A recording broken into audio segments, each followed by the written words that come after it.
I never liked Mickey Mouse Clubhouse, even when I wore younger man's clothes. It's just not my piqued interest. I found it very annoying and babyish compared to some other Mickey and the Gang's other characters and outings. However, I recently came to my attention that the show was finally airing its official series finale. The finale was intended to end both Mickey Mouse Clubhouse and the Roadstar Racers franchises in one go. Needless to say, I was pretty excited to see it. I mainly mean, yeah, sure, I hate both programs, but seeing them both finally come to an end, like it'd be Christmas in July, so I decided I would watch it. When it came time for the finale, I sat down on my sofa and with a bowl of Fruit Loops and got ready for some cringe-worthy action from people's least favorite mouse. The promo, which normally tells us about the show going on next, instead of rather a chilling message, don't watch this appealing cartoon, watch something else. Whatever, it's probably nothing, I said as I began browsing on my phone when a loud noise came from interrupting through the television. Mickey Mouse walked up the path of the streets to greet the viewers as he normally did, but when he got to the screen he said, "Well, hey everybody, it's Mickey Mouse." The audio just cut, and then it came back to a language in German, and Mickey kept talking. The intro kept acting like normal, but the one thing that was noticeably different is that none of the characters were present during the roll call. The clubhouse looked completely wrecked as if a train had crashed into it. The episode then came on the screen and it read, "Mickey loses everything." It was only read by someone who sounded like they'd been spoken for over 9,000 years. It started with Mickey sneaking around the clubhouse. He turned to the viewer and he said thankfully, no longer in German, "Oh hey everyone, I didn't see you there." Only though his voice sounded nothing like Mickey at all. It sounded like a man who had been spoken for 240 years. "I'm playing hide and seek with Donald again," Mickey continued, "and I think I can hear him hiding in the bedroom. Let's come and have a look." Mickey said as he crept his way to the bedroom, which led to the clubhouse for some odd reason. Mickey opened the door only to find not only there, but it was Minnie and Mormenter making out. I nearly gagged as Mormenter looked like my local bishop. "What the hell's going on here?" Mickey yelled, as this time in normal voice. Mickey and Minnie and Mortimer, immediately stopped what they were doing and looked back at where the Mickey was. "Mickey, I'm sorry, but I think we should get a divorce. I mean, with all of you had to do is play with Toodles in the clubhouse," Minnie said. Mickey, who was at the verge of tears, asked, "But why is that not enough for you to divorce me?" "Mickey, first of all, you don't have friends, and second, no people is going to watch us who can help you with your problems. And thirdly, try to solve your own problems for a change," Minnie said while Mickey just sunk to his knees and started crying. I started losing it. I mean, seriously, Mickey deserves to be kicked out for such an unsufferable douche. But whatever. The episode just showed an action clip of the man crying and kicking himself, and he was on the ground. Wow, I asked myself. The episode came back on to show Mickey in a cauldron, with Goofy serving as a lawyer. The judge, who looked like Abraham Lincoln, yelled, "Mickey Mouse, for being such an infernal asshole, I'm giving everything you own, including your clubhouse, to other assets to your wife and her partner. Also, I'm putting you all into electric chair because that's how much the court hates you.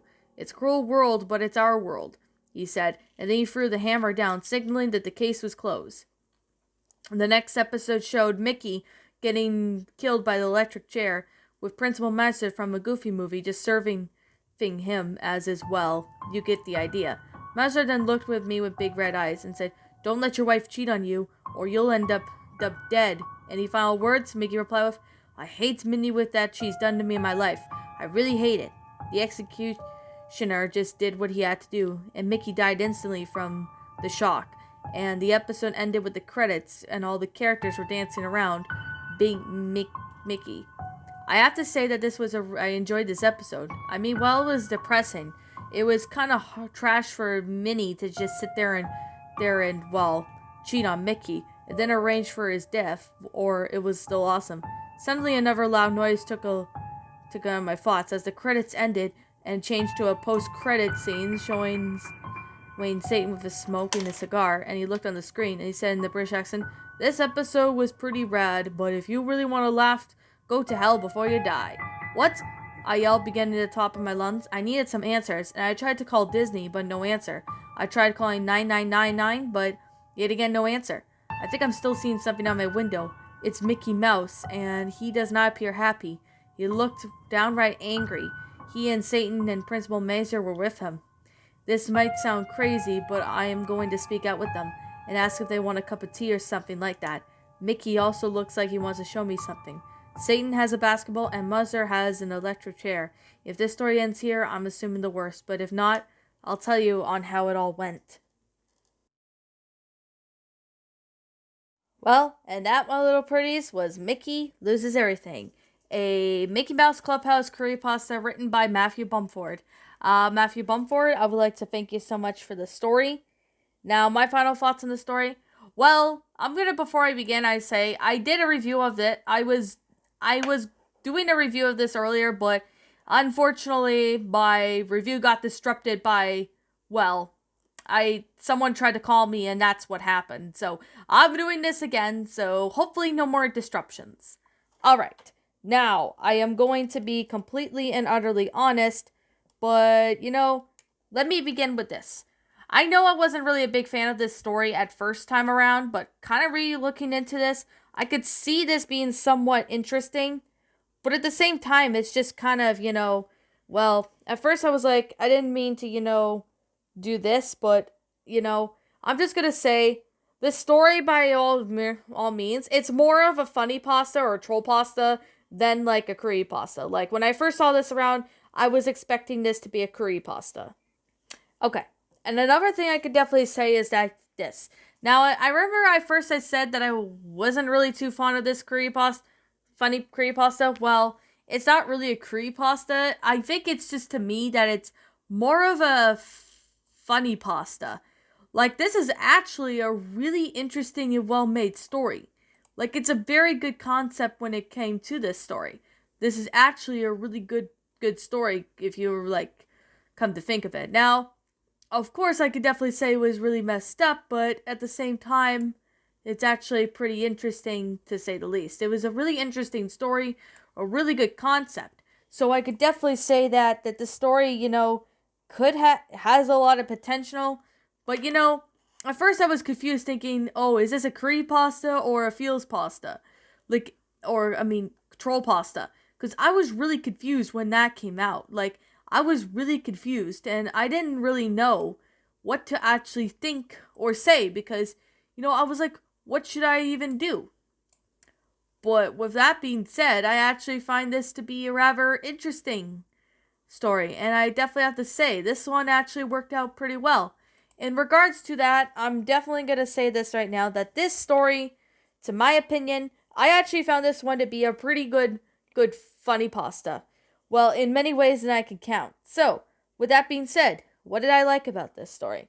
I like the fact that, the concept was pretty crazy, to be completely honest, because I looked more into this, and this is more of a troll pasta or funny pasta than a curry pasta.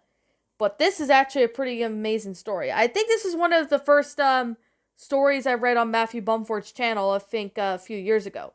But now, well, last year, I believe. I don't remember, but I could definitely say, now, regarding this story, I definitely have my thoughts changed on this a little bit. Now, although this is a good story, in regards to that, there was only maybe one or two things that didn't really make a whole lot of sense. But, I'm going to say that right now, that I know some funny pastas don't tend to make, like, a whole lot of sense. Like, not every curry pasta has to sit there and do, a whole lot of sense. Like, not every curry pasta has to sit there and make a whole lot of sense. You know what I mean, people? I mean that, not everybody has to sit there and make, like, a whole lot of sense when it comes to this pasta. Now, I could definitely say that this pasta actually worked out pretty amazing, and it actually worked out very well. And that's the very good thing. Definitely have to say that the story actually worked out pretty amazing, really well done, and it was actually just a pretty amazing, completely interesting. But other stories, it's just, I don't know what it is, but it's just a pretty interesting standard kind of story. Now, regardless with the grammar being good, I definitely have to say that the sentence structure worked out well and along the storyline and everything. It's just very confusing when I looked at this the first time. But now looking back on it, I'm going to say this is more of a troll pasta or feel like more of a troll pasta or funny pasta better than, a creepypasta. Because at first I thought, oh, it's a creepypasta, but, I'm just gonna say, it's more of a troll pasta, which, by the way, I'm definitely gonna say this story was actually pretty interesting in regards to the fact that, this story worked out well. Pardon me about that yawn. I was a bit tired, but okay. I think I kind of wrapped up what it is, so I'm going to be honest and wrap up the review as best as I can. So, I'm going to say this right now. What did I actually like about the story? The story was pretty good. I'm definitely saying it's an amazing, really well made story, and it actually fit out well with the story. However, though, there are a few things that could be fixed up, but other than that, the story actually worked out well. So Matthew Bumford, you did a pretty good job with this story, even though at first it didn't really exactly make a whole lot of sense, because I know for a fallen fact, not every creepypasta does make a whole lot of sense. That's a very good positive that I have to say. But other than that, the story actually worked out well. And that's a very good thing. Like, it worked out well. Although it does need a little bit of improvement, well, this was probably one of your older pastas, so I could definitely give it that. But other than that, the story actually looked interesting. In funny pasta wise, or troll pasta wise, whatever you guys prefer to call it. Okay, I'm going to say this right now, and like I always continue to say, this is simply my own personal opinion. If you disagree with me, that's fine too. We're all entitled to our own opinions regards to these creepypastas. This is simply my own personal thoughts. My final rating of this story would have to be, I'm going to give this one a 9 out of 10. I'm giving it a 9 because this actually was like one of the first stories of Matthew Bumford I read. Not only that, but it didn't make a whole lot of sense when I first wrote it. But second time around, it's actually more of a troll pasta than a curry pasta, which is pretty interesting. And I know it didn't really have much of a plot to it, but other than that, the story was pretty good. Now, anyways, with that being said, what did you guys think of this story? Did you all enjoy it? Did you not? Also, what have you done personally to help make this story a lot better? Leave me know what your thoughts are down in the comment section down below. I'm the Queen of Lions. Thank you so much for watching today's episode, and if you happen to be brand new here on this channel, be sure to like, comment, and subscribe because I make brand new videos every single day. Don't forget to ring the notification bell to when I upload, so then that way you guys will not miss an upload. And as always, please roll the outro because I'm out of here, and I'll be seeing you all in the next video.